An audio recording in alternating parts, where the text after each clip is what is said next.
Viewers, welcome back and thanks very much for joining me.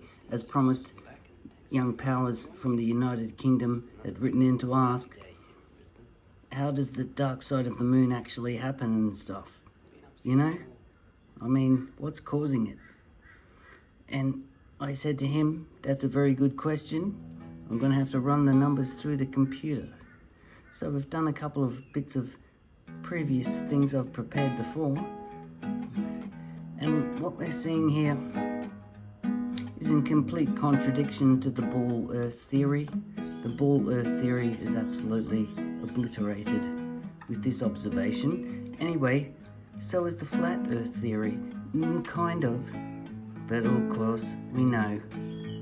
All it needs is a bit of inflation, charging up.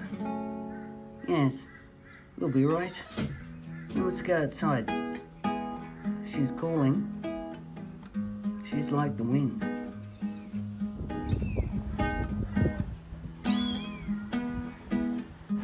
Viewers, thanks very much for joining me. We're outside now. And what we're seeing here is there's no dark side of the moon. There's just an invisible bit.